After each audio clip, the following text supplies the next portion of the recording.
the graduate school. So GSAS, Graduate School of Arts and Sciences, is the PhD granting school of Harvard. But those PhDs exist all across Harvard. So there's this, there are basically 12 different schools, I believe, at Harvard, and GSAS has PhDs sitting in all of those schools. The only exception is the law school, although we have a joint JD PhD program with them. So those PhDs, so for example, so actually maybe take a survey here. So what areas are people interested in? In science? Or? Okay, so film, visual, okay. How about you? Well, what areas are you interested in? biology. Biology, okay. Biology, science, Sociology. sociology, okay. Arts. Arts, biomedical sciences, psychology, engineering, public policy, economics. All right. So regardless, so all of those areas, you could be in a couple different places. So in the areas of sort of psychology, largely you're going to be, if you're going to be doing a PhD, you're probably sitting in the Faculty of Arts and Sciences. Although we have a program that is sort of a partnership with the business school that also involves psychology. Economics, you can be, again, in the Faculty of Arts and Sciences and public policy there, but you can also be at the Kennedy School because we have programs that are in partnership with them. For the biology, you can sit in programs at the medical school, in the T.H. Chan School of Public Health, in our dental school, and within our Faculty of Arts and Sciences. Sociology, probably largely in FAS, a little bit in the Kennedy School as well. Engineering, in our School of Engineering and Applied Sciences. I think I pretty much covered everybody that everyone said. Okay. So the PhDs basically are, although they're housed within the Graduate School of Arts and Sciences, they are partnerships with all these different schools. And we have essentially 54 different PhD programs. So anything ranging from PhD in English literature to a PhD in astrophysics, and everything in between. We have a few master's programs, not that many. So there's a master's program in statistics, and then 2 master's programs that are in sort of regional studies. The majority of the programs that sit in GSAS are, as I said, PhD programs. So I put up the mission statement for the school, not because this is an important thing for you guys to kind of know or memorize in any way, but I think it sort of illustrates sort of 2 things that I hope you'll take away. So one, in this first part, to identify and attract the most promising students that form a dynamic and diverse community. So our students come from all over the world, all over the U.S. and all over the world, and that's what we want. In order for Harvard to be Harvard, we have to have individuals coming from everywhere, because it's that diversity of ideas that makes us a strong and excellent university.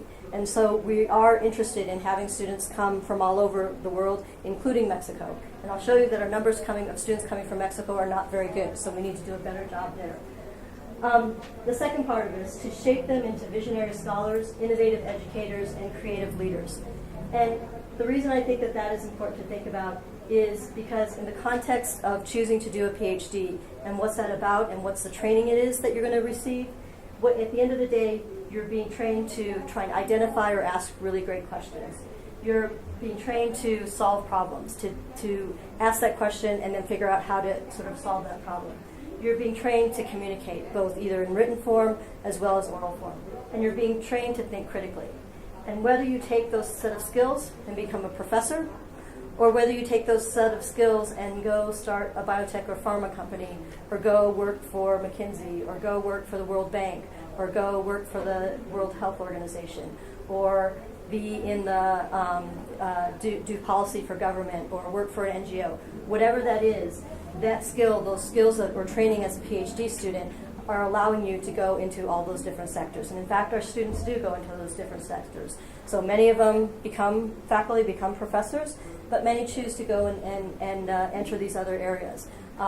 And recognizing that part of what is very important for us in terms of preparing students in their training at Harvard is not only to make sure that they develop us as scholars and have the resources to do that research and ask those questions and answer those questions, but also that they have the opportunity to see and be exposed to the variety of careers that they can pursue on the other side.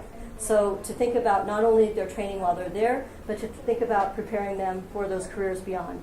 And that happens either through engagement with alumni and talking with them about the careers that they've pursued and having them come and share those ideas with students, or in some cases, particularly in our life sciences programs, trying to create, for example, opportunities to do internships in some of these different areas.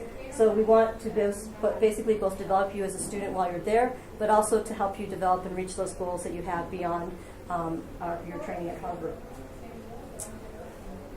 So a little bit of information or numbers about the students. So currently there's about a little over 4,200 students. Most of those, as I said, are in our PhD program, with about 199 in these master's programs. Of those PhD students, a little over half in our sciences and engineering, so 52% in sciences and engineering, about 27% in the social sciences, and around 21% in the humanities. So as I said, our PhDs cover a range of areas. And so what are the kinds of questions that students are asking? So it may be anything from an engineering student, for example, trying to look at if one can take sort of identify or develop polymers that allow one to in fact develop a very rapid blood test that ends up treating malaria. And one of our PhD students I think it was in applied physics, worked on a project that did something like that.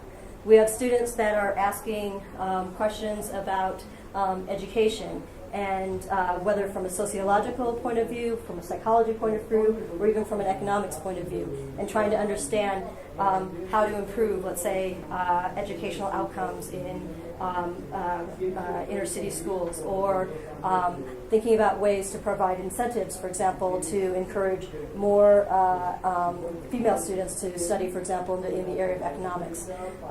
We have other people that are interested in, identifying planets or new planets or black holes. So there's a whole range of areas that students and faculty are studying. And what you need to be thinking about is, okay, what are those questions? What are those areas that I'm interested in?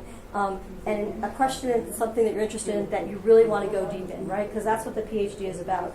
Yes, you're going to have a couple, 1 to 2 years of coursework, but then it's really going to be about the research and going deep into that research, identifying those questions, and then really trying to go deep into that research so that you're becoming that expert in that area.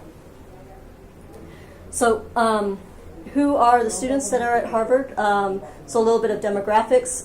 About 46% of our PhD students are women, and 30%, or now a little bit over 30%, are from outside of the U.S., representing 85 different countries.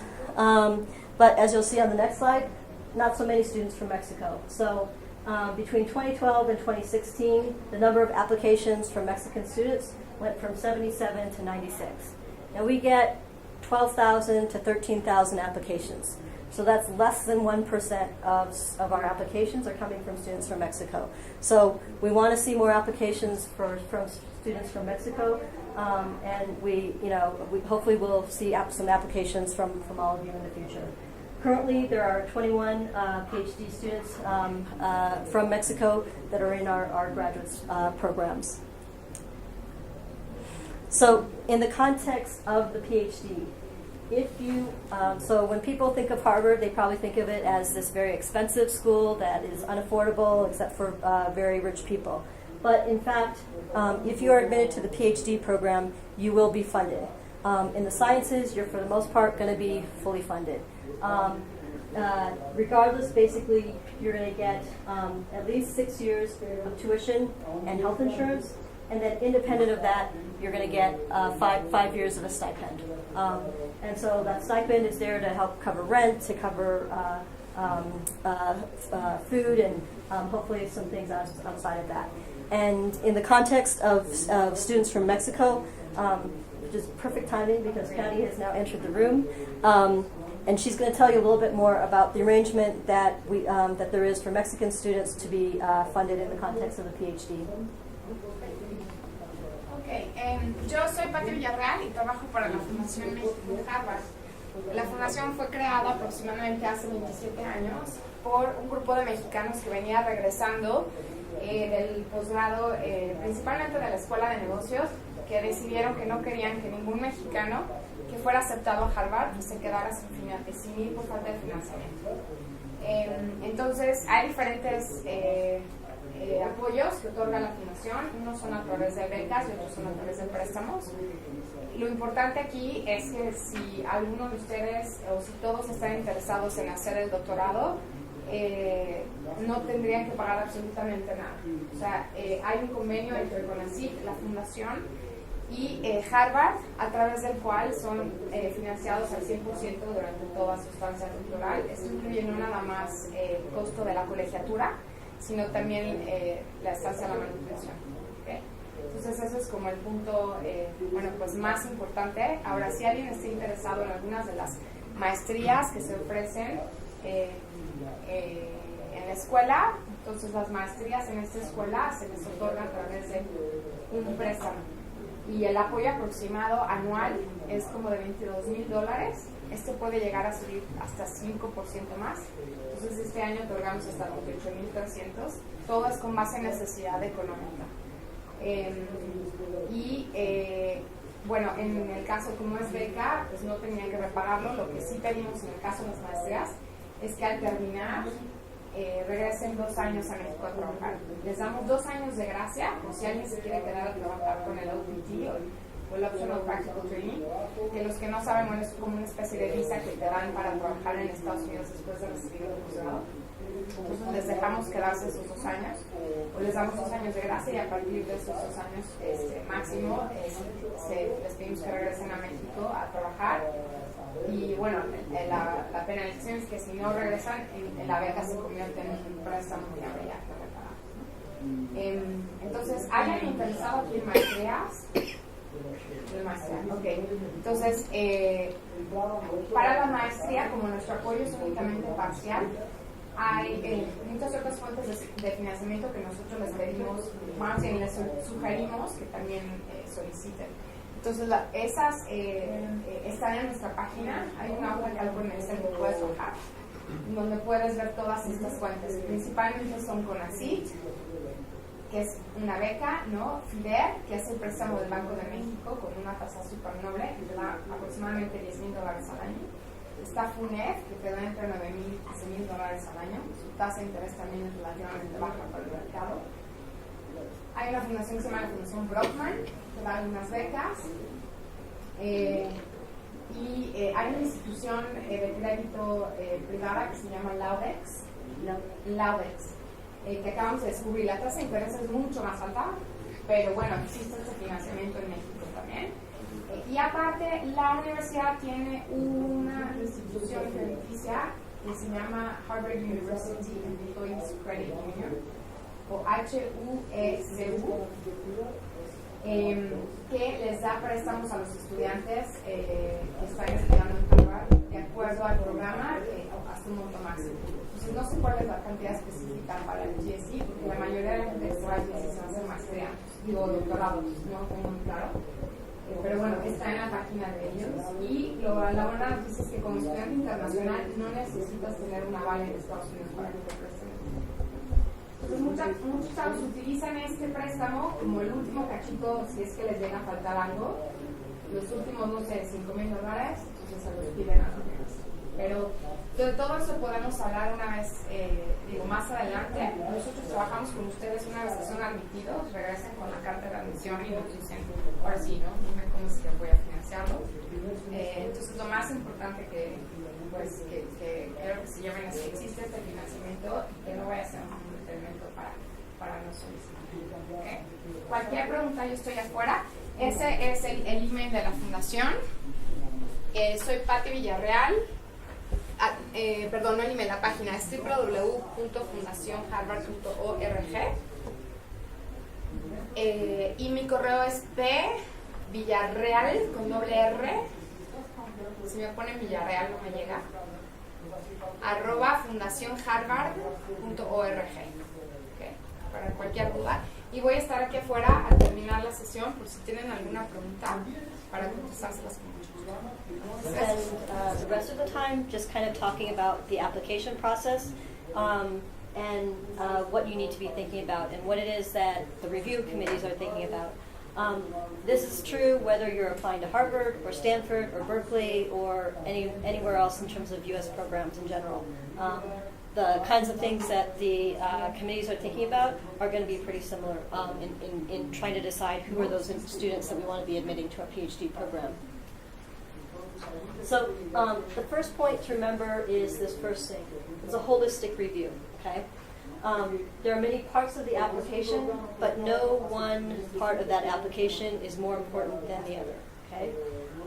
So in general, you're going to have some kind of application form. So the whole thing is online nowadays. So you're going to have some kind of application form with some general questions and information about you that's going to be asked. There will be something called a statement of purpose that will be asked for. We'll ask you for a resume or CV. We're going to ask you to take some standardized tests. So you're going to have to take the GRE. You'll have to take the TOEFL. In the case of the GRE, in some cases, you may be asked to take a subject test. If it says the subject test is recommended or strongly recommended, it still means it's optional. You only take it if you are absolutely prepared to take that test and do it well. GMAT only for, I believe, you can use it for our PhDs that are based at the business school, but that I'm not even sure of. But for sure you have to do the GRE. And then you're going to have to submit transcripts. So if you've been in an undergraduate program, a master's program, wherever schools that you've gone to, include those transcripts. Not your high school transcripts, but college and above. You're going to have 3 letters of recommendation. And then depending on the program, you might have sort of additional pieces. So for example, for some programs, maybe they're going to ask you for a portfolio. For example, our history of art and architecture or our architecture, landscape, urban planning PhD programs, they might ask you for a portfolio of your work if that's relevant to the kinds of things that you're studying or the kinds of questions that you're asking. For a lot of the programs in the humanities, occasionally in the social sciences, they may ask you also for writing samples. So in addition to the statement of purpose, they may ask you to provide a writing sample as well. But in general, these are going to be the key pieces that you're going to be submitting as part of that application. So I'll go into a little bit more detail on each of these. Resume, CV, so important pieces are, highlighting those relevant experience. In the context of the PhD, it's either relevant experience that has helped you, let's say, formulate those questions you're interested in. So if you're doing research with faculty, if you've graduated and you're doing working someplace, but it's also in kind of a research type of setting, highlighting those kinds of experiences. If there are work experiences that are relevant to the kinds of questions that you're asking, again, highlighting that. Any achievements or accomplishments that you have, if you've had awards as an undergraduate or master's or whatnot, highlighting those. And then if you have published anything, including listing those publications as well. Important, which is important for all aspects of the application, make it easy to read. Don't use the smallest font and try and cram as much information as possible. Make it easy for the reviewers to look at. And typically it may be anywhere from 1, maybe 3 pages at most. Depending on the program that you're applying to, people may be looking at this in great detail, or it may be sort of peripheral. Sitting in the life sciences, when I'm looking at applications, I tend to probably not pay much attention to this. I look at this simply to maybe orient timeline, like when somebody's had some research experience or whatnot. But I'm not paying a lot of attention to it. Maybe I'll look to see if there's some publications listed, but there's actually another place on the application that I could also find that information. So don't use the CV as a place to substitute an answer for a question that's asked in another part of the application. If, for example, in the statement, if you need to be describing your research in the statement of purpose, don't use this as a substitute to be describing your research and expect that you can write about something else there and have somebody see your explanation of your work here. Okay. So the statement of purpose. So the statement of purpose is something that all programs are going to ask for. So at Harvard, for most of our programs, it's a single statement. We might ask for a couple sort of short summaries of different areas.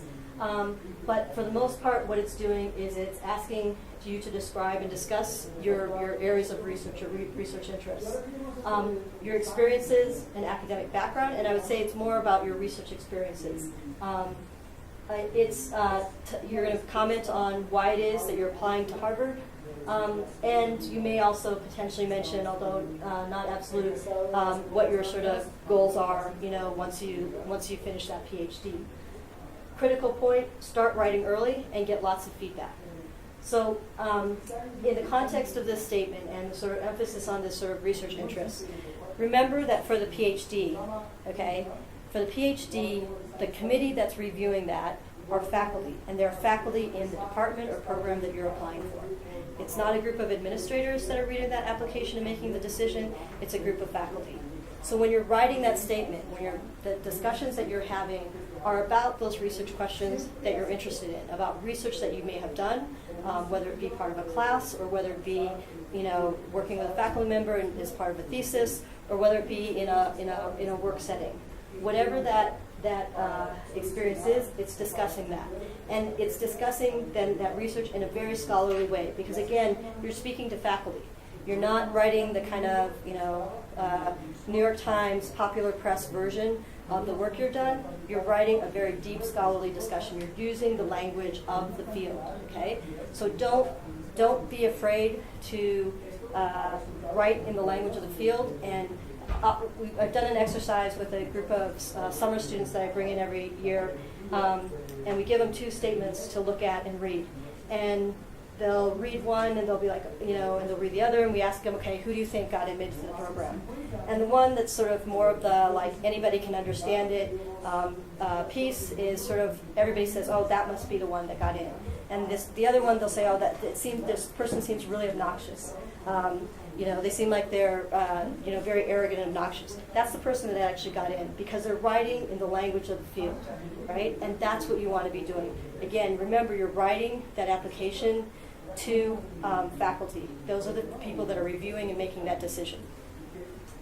In the context of starting early and getting lots of feedback, it needs to be a really well-written statement. For most of these things, I think we give you, for ours, I think we give you like 1,000 words to discuss your research and to talk about why the program is a good match for you, right?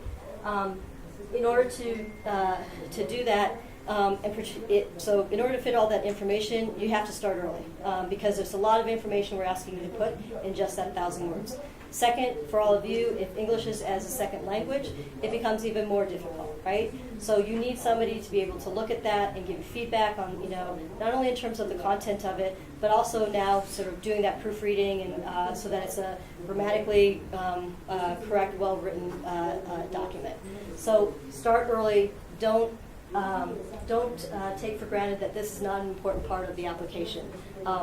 It is your way of telling the admissions committee that, hey, I'm a student you really want to be looking at. I'm a student that you want to take, because these are the kinds of questions I'm interested in, and this is how my work is connected to the faculty, to the program, whatnot. So those are the kinds of information that you want to get across, and as I said, it's your way of making that information known to that committee and sort of selling yourself to that committee.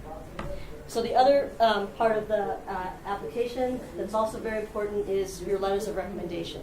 So those letters of recommendation are now other people saying, hey, this is a great candidate for the PhD program, and this is why. This is why you should be considering this student. This is why this student's going to come in and do some really great work. These are the kinds of strong skills that they have that make them a great candidate for your PhD program. So you need those individuals that can speak to those qualities. So what are those qualities that are important for succeeding in a PhD? You're going to take classes in your first year, maybe your second year. So somebody saying, hey, this student got an A in my class, I can go look at your transcript and see that. It's not also necessarily the quality that's going to tell me that you're going to succeed as a PhD student. Because for any of you that have been involved in research, you know there's lots of failure. And, I come from the life sciences, it's sort of like 90% of the time the experiment doesn't work. But you have to be the individual that said, oh, it didn't work, but hey, I'm really excited about this. I'm going to go back and I'm really going to try and figure this out. So it's that persistence. So you need to have people that are willing to kind of talk about you as that persistent student who's persistent, who's willing to kind of keep chipping away at something and has that curiosity to really try and find the answer. You need somebody to talk about you as that sort of creative and curious individual. You need somebody that talks about you with those sort of analytical skills, asking sort of really great questions. So who are those people that know you in that way, right? It may be faculty that you're doing research with. So if you're doing research, you absolutely want letters from those individuals and from the faculty specifically. If you're out in the working world, in the world working, it may be, and you're working in a company or you have a supervisor, it's coming from that supervisor who, again, can comment on those kinds of qualities that, again, make you the ideal candidate for a PhD program. So think about those individuals and think about them early, right? So as you're kind of going through your training at different stages, think about who is that person that might be a good person in the future to be writing letters for you, and make sure you're kind of staying connected with them and keeping them up to date about your progress and what you're doing, right? So that you can, when you're going to ask them to write that letter, they've got a lot of information about you. It's not that they knew you back then and they know nothing about you now. So keep in touch with that and try and sort of build those relationships along the way.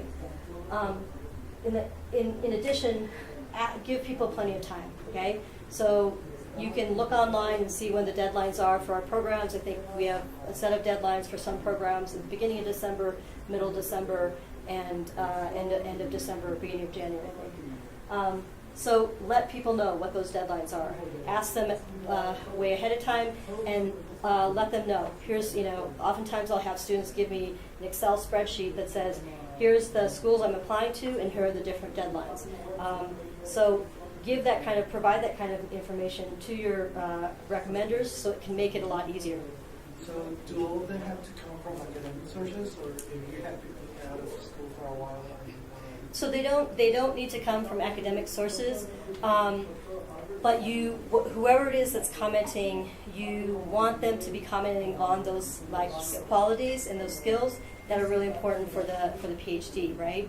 So if you've been out working in business or policy or government, still to be able for that individual to say, okay, yes, they've been doing research in this area. They've really sort of developed these new ideas. They're driving that work. They've been asking interesting questions. This is how they've been leading the project. They've had to have these kinds of quantitative skills if that's important for their program. But they need to still be able to talk about the kinds of qualities that are important from that research side. Give people plenty of time. Give them information. Hand them give them your CV and resume. Give them your statement of purpose if you can, so that when they're talking about you, they've got that information in front of them, and they're not having to recall. It's like, oh yeah, I worked with the student, a year ago, and I know the project they worked on, but was it a year ago or was it 2 years ago? Don't let them have to figure that out. Make it easy for them. So it's, the other thing I say to students, bug me. So bug me and remind me if I'm writing a letter of recommendation for you, right? Because, you might have sent me that Excel spreadsheet, and that's great, but I'm not necessarily always going to be paying attention to that. So send the emails and remind them, hey, deadline's coming up in 2 weeks. I see you haven't submitted your letter yet. Just want to remind you, right? Don't be afraid to put the hat to be reminding the faculty to do, member that's writing those letters to do that. And because at the end of the day, if the materials don't come in, it's on you. If your application is incomplete, it's on you. And nowadays, with the systems being online, you can very easily go in there and say, okay, you know what, so-and-so hasn't submitted my letter yet, let me send that person a reminder and remind her that she needs to write me that, submit the letter, and here's when the deadline is. So stay on top of that, and don't be afraid to send those sort of friendly reminders about those letters. In the context of programs, there are some programs that will in fact do interviews. In the life sciences, that tends to be the case. We do interviews. For programs like economics, tends not to be sort of an interview process. It's sort of admission based on the paper. But for some programs, particularly programs where language skills may be important, there may be some type of interview. In some cases, nowadays, it may be sort of in person, over sort of digital video by Skype or Google Hangout, or it could be in person or a phone interview. If it is an in-person interview, we're going to pay for you to come to campus. It's not going to be like you have to be able to have the funds to fork over a bunch of cash to fly to Boston to do an interview. We're going to pay for that trip to campus to do the interview. Whether it's in person, whether it's by video conference, in the same way that you're going to get feedback on that statement of purpose, you're going to prepare for this interview as well. So you are going to do a mock interview, do it with a faculty member that knows your work well, do it with a faculty member that doesn't know your work so well, okay? Because that interview is really about us trying to figure out, is the person that we've read about on paper, from these letters of recommendation, from what you've tried to convey about yourself and your statement of purpose, is that person the same, really and true, this person, when we actually have them come to campus here, or when we see them, have a conversation with them by Skype. So, this person is faculty member saying, yep, this person's the next best thing to sliced bread. They've, done this amazing amount of work. They have this great understanding. They're really driving the project. Now, when I'm talking with you, I want to know, is that really the case? Okay, so it's an opportunity to try and figure that piece out.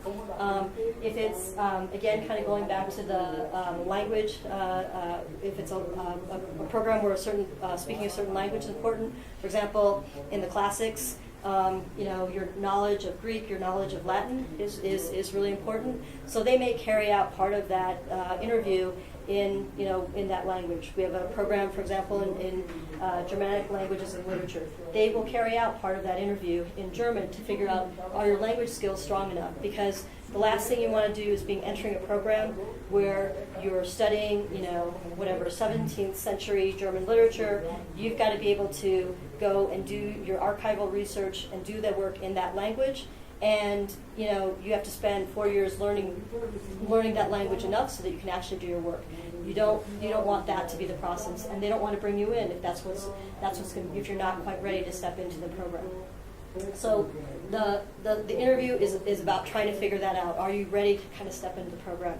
It's about figuring out, can we challenge you on your questions? Can we push back on your questions? And are you willing to kind of push back and argue? You sort of say, okay, I've done this work, and here's what I've done. I say, well, so-and-so's work actually, argues this. Why are you arguing for this versus this? Why did you do your experiments this way as opposed to this way?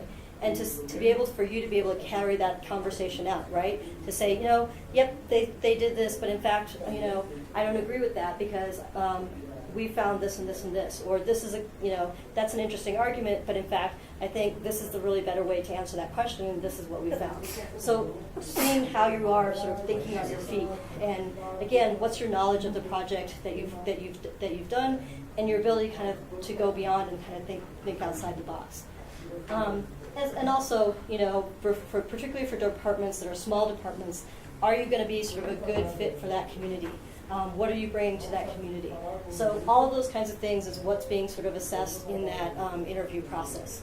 I should say, if it is an in-person interview, so the life sciences, the tendency or the tradition is across all programs is to actually bring students on campus for an interview. And typically that's going to be over, let's say a 2.5 day period. And again, we're going to cover all the expenses for that. That interview process is that entire weekend, okay? It's not just the day that you're going to be sitting and going from office to office talking with faculty. It's going to be that entire process. So you're going to get, students are going to be giving feedback about you, faculty are going to be giving feedback about you, program administrators are going to be giving feedback about you. Whether it's in that interview, one-on-one interview situation, whether it's while you're sitting down at dinner, having conversations, or whether it's interacting with those students at different points or program administrators at different points. The school consider more those students that study in a better university, let's say top 10 university. So I don't know if you can give me more information. So in terms of postdoctoral positions, in economics per se, it depends on, I think, whether we have, so in the social sciences in general, there are very few sort of like postdoc type positions that are sort of an institutional sort of appointment. It's more about, so certainly in the sciences, the tradition in the postdoc is you're applying directly to the faculty member. It's not a department that's making a decision. It's not a committee of faculty that are making this decision like as in the PhD. It's really the individual that you're applying to and that's making the decision. And I think depending on the kind of economics that you're doing, so certainly, there is a little bit of a move in certain areas towards kind of, particularly I guess in experimental economics, towards this kind of lab model type of thing. So certainly you would be applying, probably, if that's the thing, then you would be applying directly to that faculty member and saying, do you have postdoctoral positions available? Either this is the funding I have, or maybe they have funding for you. But it's in that area, I would still assume, I guess there are probably positions that are more institutional, whatever, I think the Harvard Society of Fellows and things like that. But for the most part, you probably are kind of applying directly to or contacting the specific individual that you're interested in for postdoc positions. And they have scholarships for a postdoc position? I don't know a lot about that.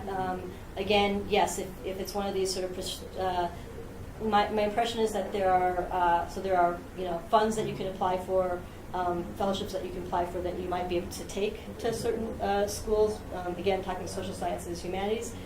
There may be positions within the university that that you can apply for, and they may cover a broad area. And again, it may be that you're sort of linked tightly with somebody, and there may be other cases where you're going to be applying directly to that individual.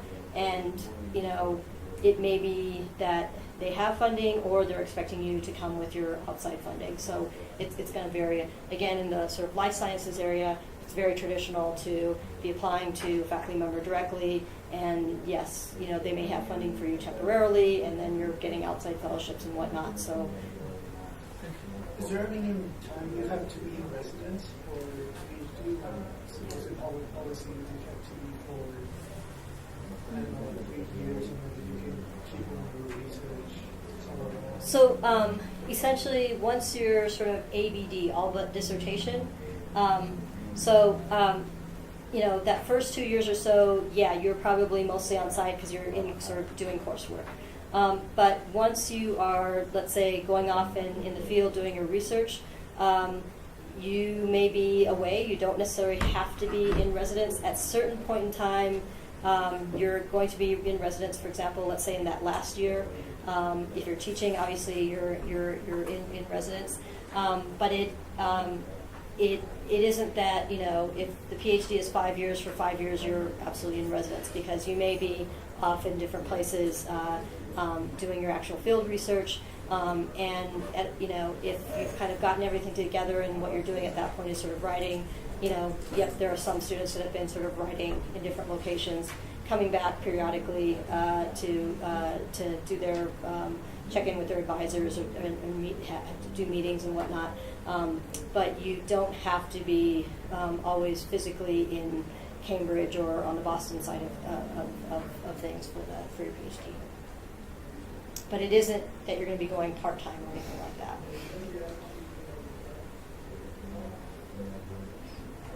What other questions do you guys have? You can ask me anything. Does the GPA count?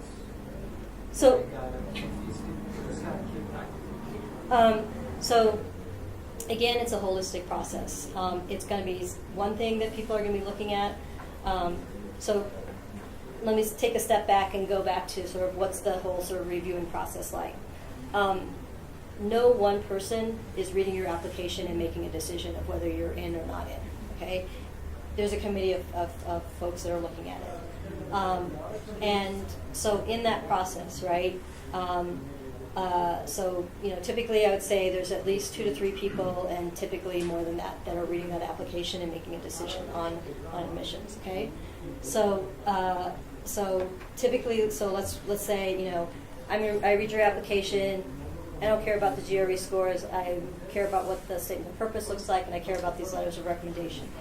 She reads your application and she says, you know, I don't really care about the statement of purpose. I think the letters of recommendation are a really important factor, and yep, these GRE scores and this GPA is really important. You know, he reads your application. He says, you know, the only thing that matters to me is these letters of recommendation. So everybody has a different opinion of what they might weigh more than others. And so, yep, at the end of the day, you want to try and do as best as possible, you know, have the, you know, best qualifications possible, or the best things possible for these different pieces, do them as best as possible. But everybody is going to weigh things differently. They're going to score your application. They're going to come into a room and have a discussion about it. You know, there are multiple voices in making that decision. The GPA is one piece. Yes, are we going to look at, you know, okay, if you're applying for an engineering program, are we going to look at your math grades and see how you did in your math courses?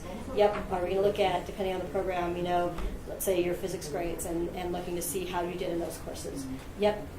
If you didn't do so well in your English literature class, do we care so much? Not really. You know, depending on the program, it's not necessarily always going to be about the overall number, but it's certainly going to be about the grades in those courses that are relevant to that program. But there's no sort of screening out that's going to be done. So it's not that, you know, the committee's going to be like, okay, anybody below a 3.5, we're not even going to look at. So there's no screening out that happens. In the case for PhD in science, I have resources for my investigation before the university paid this. In the context of sort of lab-based sciences, the faculty member taking you in is covering your research expenses. We're not expecting you to have money to fund your research. You may get outside fellowships along the way, but there's not necessarily expectation that that will be the case. If you are in an area like, let's say, organismic evolutionary biology, where, you know, yep, there's a lot of field research, then students are getting typically some outside fellowship that allows them to go and do their field work. Certainly in social sciences and humanities, students are getting sort of these fellowships that allow them to go and travel to certain areas to collect their research and whatnot. But in the sciences, for the most part, you're part of a lab group. That lab group is going to have the funding for you to both in terms of covering your tuition, health insurance, and stipend, as long as you're there, but then also to do your actual work.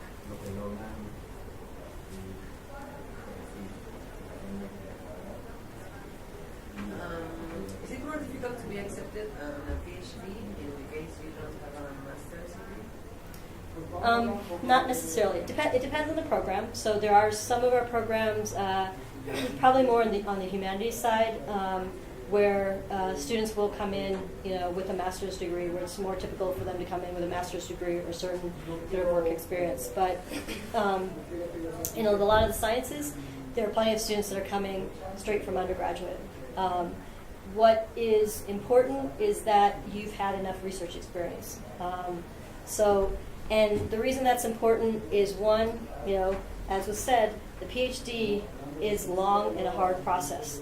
And what we want to know is that you've got some understanding of what that process is going to be about, right? That the 90% of the time things fail, you're still I'm excited about doing this, right?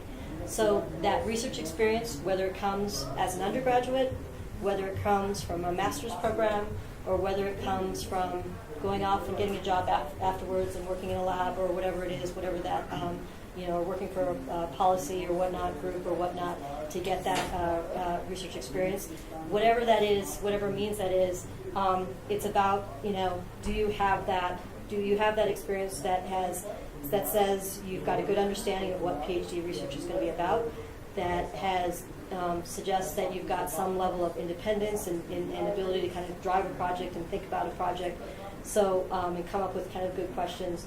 So again, it's not about the degree; it's about that level of experience coming in whatever form. Do you need to have a publication or something like that, for example, in science or biological? Not required. Some students come in with one, but many students don't. And and having a publication is not automatically going to get you in, and not having a publication is not going to necessarily keep you out. Is it a plus? There's nothing wrong with having that publication. It's not going to hurt your application, but don't feel like you have to have a publication in order to be applying to, not only us, but any kind of top PhD program in the U.S. So maybe, do you want to talk about sort of the transition of coming from Mexico to Boston and Sure. being a student in Boston? Well, I think Boston is the best city to be a graduate student. I really, truly believe that. I chose to live near the university. Actually, I first didn't live on campus, but Cambridge, I don't know if you've been there, but it's a really pleasant town. It's expensive. It's gold. So I think for me, the first year was very pleasant. Oh, there's snow. The third year, I was like, oh, there's snow, right? Dress in layers. But there are people from all over the world. I do find that having a good level of English makes a big difference. So if you don't feel really comfortable, I think before you go to graduate school, you should take as many classes as possible. There are resources in the university, but I think it's easier to arrive at a good level so you can express what you really think and not what your language skills allow you to express. The university, when you arrive, basically organizes orientation week, where they show you everything, all the resources or most of the resources that are going to be useful to you in the first week. I think if I were to do it again, I would live in one of the dorms for graduate students, just because you get to know people in other disciplines and from the U.S. and other countries, which I think it's really, really fun. Probably if you want to, rent an apartment, that's fine. But if you can have that experience the first year, that's really good. There are cafeterias if you are not. Actually, this is interesting. I'm glad you asked. I think for a lot of Mexican students, this is what I realized. I had already been living abroad. I went to boarding school when I was in high school. I was on a scholarship. Don't think that I'm a posh girl, but a lot of Mexican students really struggle the first year, not so much with the academic part, but with living away from home. I think we are brought up in a society that your mom does your laundry for you and there's always food ready. And I think that transition is hard for a lot of Mexican or Latin American students. I don't think you would have that problem anymore. But I think my brother went to Stanford and he was one of those people. I think it's very, very useful is before you go, you learn to do things yourself, like using a washing machine or cooking a couple of things that you like. That will make your experience a lot easier.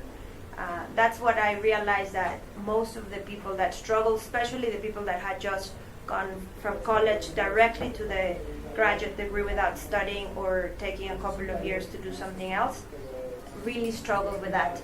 But the rest of the people did pretty well. I think American students are very well adapted to, life on campus. We're not, because we don't have that type of experience in Mexico.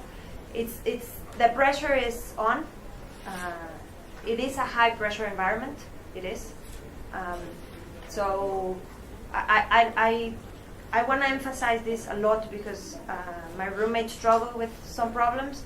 If you feel that you're struggling with something, talk to your advisor, talk to the head of the department, go to mental health, try to get as much help as you can. And I'm not saying this because you have a problem, but I do think it's an environment that is really demanding academically. If you're young and this is the first time you live away from your parents, it's also difficult, but make enough time to make friends, have fun, explore the area. I think one of the things that I've seen some of the people around me doing, and I think that's really sad, is that they just studied the whole 4 years and they never explored Boston and they never went to Vermont to see the foliage. I think a PhD is it's a life experience, and you should take it as such. You should enjoy your time there. There's amazing cinemas for those that like movies. You can learn how to ski. There are many things that the university can give you, and you should take advantage of that to make your life there as pleasant as you possibly can. I also recommend that you make enough time for your application, but also for your generals. That you start studying early, that you are very organized and systematic, and you won't have any problems. That's what I experience, at least. The more organized you are, the better. So before you mentioned that not every student is well suited for Harvard, even though they are good students, you sort of imply that there's a Harvard identity, so to speak. How would you define I'll tell you in my experience, I think I would have been happier at MIT. MIT, I liked it better, right? But a friend of mine who was studying mathematics really didn't like Harvard. I don't know why it didn't suit her. She dropped to a top 20 university. She was incredibly happy.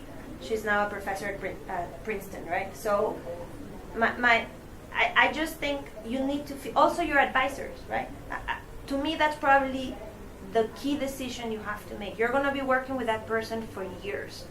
And it's a really bizarre system, because you are going to think that your self-esteem depends on what your advisor thinks, right? If your advisor tells you, oh, your research is not going well, you feel like, So you have to have a certain level of chemistry with your advisor. You have to feel comfortable. You have to be able to express your concerns.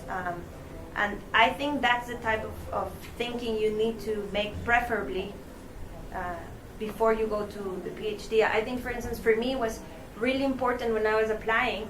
I reached out to a lot of professors. And I started seeing which professors wrote back and whom I felt comfortable with. And that, to me, was a decision-making factor in why I chose to go to Harvard, is because Ezra Vogel, which one of the most famous China specialists, was teaching there. And I also discovered when I was at Harvard that there were so many options that I could have taken. I decided to study Chinese studies. I did Chinese foreign policy, but I would have been happy doing public policy. So I think you should take your time researching. Really, the year before you apply, you should be looking at programs and being very open. That's for me the best thing that the university can offer you. The possibility to do things that you didn't know were there, right? And that was, for me, incredible. I think in the context of kind of is there a certain Harvard climate or whatnot, it's really about a personal decision, right? So, the student that chooses to go to Stanford is choosing that, again, because of the faculty or things that are there that are going to support them as a whole person. And that's what you need to be looking at. Wherever you're doing your PhD, it's hard, right? Because it's long, and although there is a very much of a you have faculty that are supporting you, you have, fellow graduate students that are supporting you. At a certain point, it's you kind of doing that, right? You still are always wanting to kind of seek out those resources, but it is kind of you trying to work on this problem. It's you hitting those walls in your project. It's you having to stop and rethink and, rework rework that chapter, right? You can seek out those resources to help you, to support you in those processes, but it can be a little bit of a lonely process no matter what the period is. You're the one that's like, none of my experiments are working. My friends are, but none of mine are, right? So there is, there is this point where, like in the life sciences, we always call it sort of the G3, G4 slump, right? So, first year, second year, you're really excited. You get through the qualifying exam, you're really excited. You start, really getting into your thesis project, and then it's like, okay, I had this great idea, and now it's, out the door. Now I have to start all over, right? So it's being able to kind of get through those times, and that's where I think seeking out not only the academic and resources and whatnot, but taking advantage of that social pieces. Like, what are the things that make you happy? Don't forget to do those, right? If you love music, don't forget to take advantage of that in some way, whether it's within the university or seeking that, within Boston or whatever city it is that you're sort of looking at, right? So it's remembering those personal aspects about you that make you you, that you also continue to support as a graduate student. Is it possible to make some programs? For example, I like psychology, but I also like some programs from business school. Can I mix programs to create my own experience? To some degree. So, but this is where it gets important to kind of think about, okay, I'm going to do this PhD. Am I better going into this program, or am I better going to this program, right? And to be able to take the time to think about that. Now, for psychology, we in fact have a program in our business school called organizational behavior, right? And it is basically, there's students in that program that are studying that from a psychology point of view or from a sociology point of view. And there are faculty that sit in our psychology department that are part of that program, as well as faculty that sit at the business school.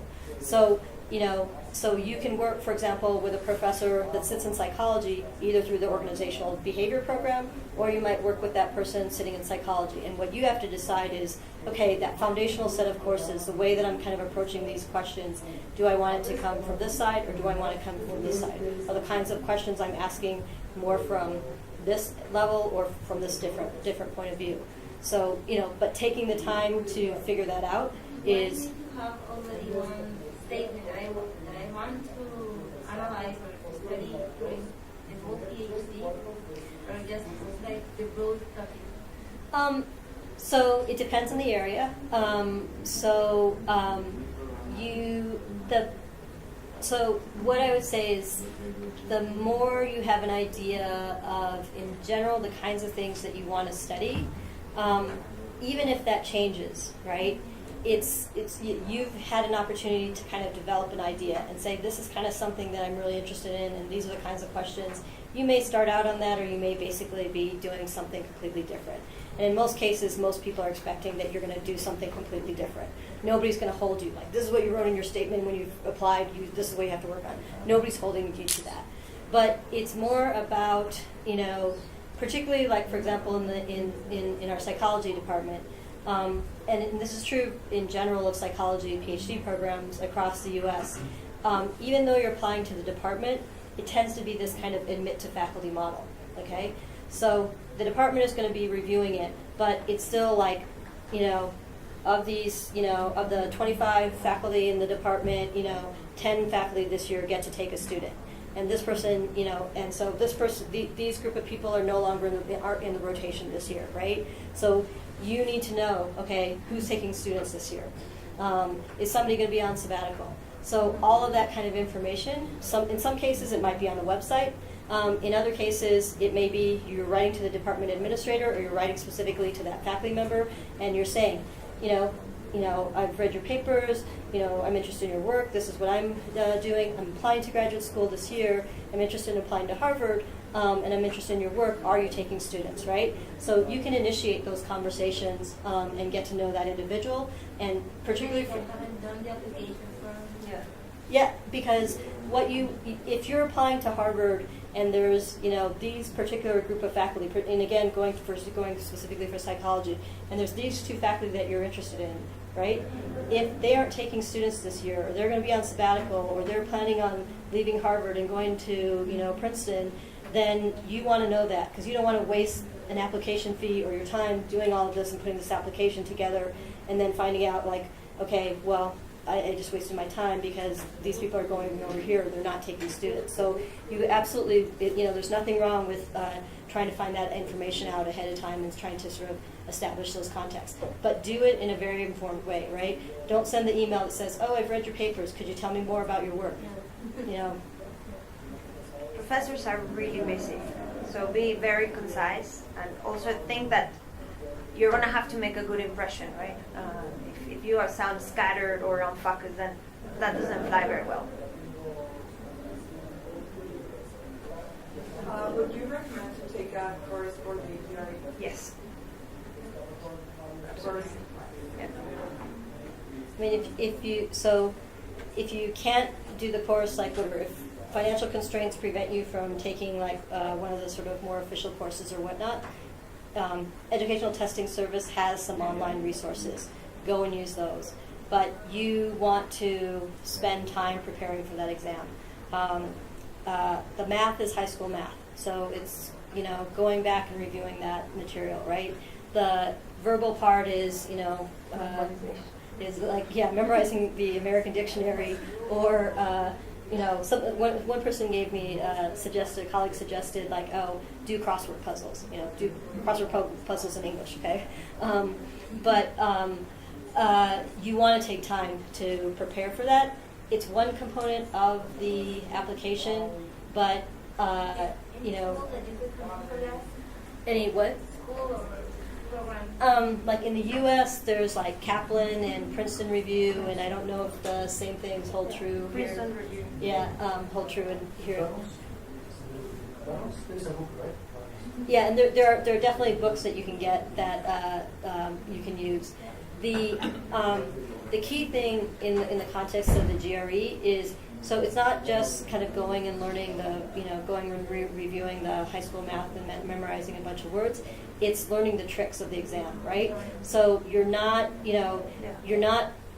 doing the calculation as if you were in math class, right? You're doing it in this timed way, and therefore, there are the various different shortcuts that they're going to suggest so that you can eliminate a couple answers to begin with, right? So those are the kinds of tricks that you want to learn, and that's what some of the courses do. That's what on the ETS side they'll do that in these booklets that you can buy. They'll also provide those suggestions. The other part of it is training yourself, right? Training yourself to stare at a screen for 3 hours and finish the exam in all these different sections on time, right? So it's being able to do enough practice tests and kind of in that, as close as you can simulated environment of the exam to be able to, train yourself to complete the exam on time. You guys are at a disadvantage because English is your second language, and you're reading the exam, reading the question, translating it back, right? There's that time factor that's going to come into play even more, right? So you really definitely want to take the time to really prepare for it. And if I may add, for your essays, ask for, I'm sure you have friends that have already been accepted to a degree. Ask them for help for your statement. It's actually, statements do have a sort of format. Don't write a paper. That's a really bad idea. Just write one page, single space, very, very concise. Ask for people for input. I think it's really important. Like I've reviewed essays that are like, oh, I'm sure it won't take you more than 15 minutes, and I get the essay on. I'm like, this is gonna take you like 3 weeks of work. You're gonna have to write and rewrite. If you think the first draft is ready to go, you're mistaken. This is writing and rewriting, and try to ask for somebody that speaks really good English to edit and correct your essay. The common mistake that I see in students like the essay, the statement of purpose, is so going to the life sciences. You're interested in neuroscience research, and you've got interested in neuroscience research because your grandmother had Parkinson's disease. and the student ends up spending, if this is the essay, they spend, half of the essay talking about their grandmother with Parkinson's disease and the impact on the family, okay? And then they spend a little bit of time talking about their research, okay? So, interesting story, but not helping me figure out as a faculty member, do you know anything about your research, right? So there might be a couple lines of, yes, my family was impacted by my grandmother having Parkinson's disease. That has inspired me to study, neuroscience as an undergraduate and be involved in neuroscience research. This is, and then this is the research that I've done, right? And in the context of that, again, it's this scholarly discussion of that work. From a science side, it's not the I know this technique and I know this technique. From the other areas, it's not I have this set of skills and this set of skills. It's these are the kinds of questions I'm interested in. I'm interested in studying the poetry of so and so and how that influenced this sort of political situation during this period of time in country X, right? And it's this, again, scholarly discussion of those questions that you're interested in, and then again bringing it to the faculty who are at that university that are going to help you carry out those studies. In the context of getting lots of people to review your statement, yep, it's you want the feedback. You want feedback on whether or not you're talking about something. Explained it well, but also grammatically correct. You want the feedback in that you have put together this application and you're applying to Princeton and you haven't said, and this is why I want to go to Stanford, okay? Because it happens. In most cases, people will ignore that, but there will be people that will get really offended by that. So don't make those kinds of mistakes. They do happen, but don't be the one that makes those kinds of mistakes.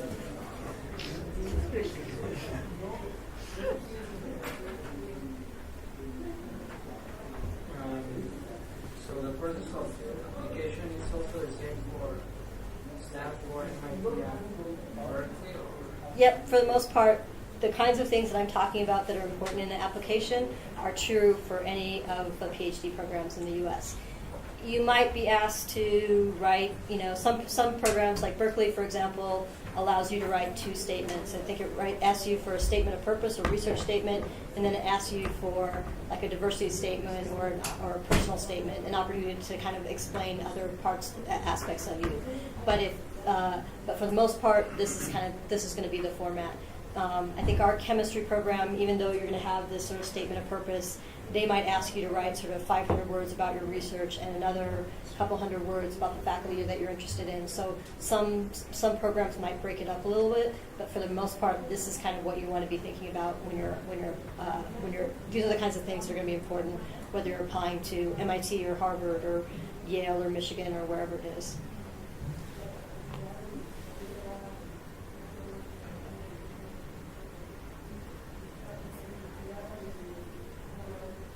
Good to go? Thank you so much. No problem. If anybody has specific questions, I'll be hanging around for a little bit, so feel free to come. Yeah. So I didn't want to take the time of everybody, that's why. Thanks so much for No problem. very helpful. So then there is no deadline for applying for a postdoctoral position. I mean, I have to get in contact with the faculty and not unless it's like, again, one of these kind of institutional positions where there's a deadline, but if